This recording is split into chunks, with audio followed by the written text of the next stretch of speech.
Pemindahan ibu kota negara Indonesia juga dibicarakan dunia. Sejumlah analis internasional menilai proyek yang lebih kecil tapi tepat sasaran lebih efektif memenuhi keinginan pemerataan pembangunan ketimbang memindahkan ibu kota negara.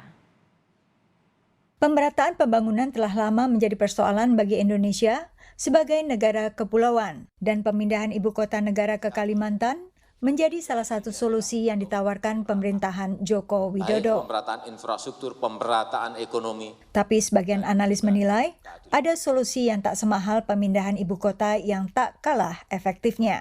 It's a huge commitment. I mean, it would make more sense to concentrate on broadband service to all of Indonesia and improve the roads and power. There are power shortages in many parts of Indonesia, power blackouts.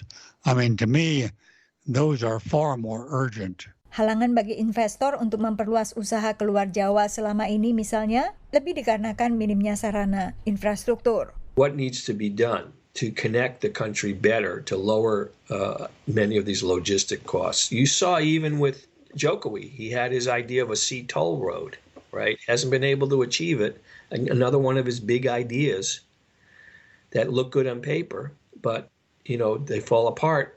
Bila pun ibu kota dipindah ke timur, analis menyaksikan apakah pembangunan infrastruktur ini juga akan ikut bergerak ke timur. Sementara persoalan lama di Jakarta, termasuk banjir dan kepadatan penduduk, tak juga teratasi. Ibu kota baru itu tidak memberikan solusi kepada masalah di Jakarta. Saya kira tidak mungkin lebih banyak orang tinggal di kota baru, ibu kota baru dibandingkan Jakarta. Jakarta tetap akan menjadi kota terbesar di Indonesia dan juga akan menjadi pusat bisnis dan kebudayaan dan sebagainya. Menurut Dana Moneter Internasional IMF, resiko inflasi di Indonesia termasuk moderat. Namun bukan berarti Indonesia bebas dari resiko pelambatan perekonomian global yang diperburuk krisis Rusia-Ukraina. Dan jika Presiden Jokowi ingin pembangunan ibu kota baru sesuai target, maka pemerintah Indonesia harus siap dengan pembengkakan biaya. Apalagi jika pembangunan itu membutuhkan barang-barang impor dalam jumlah besar.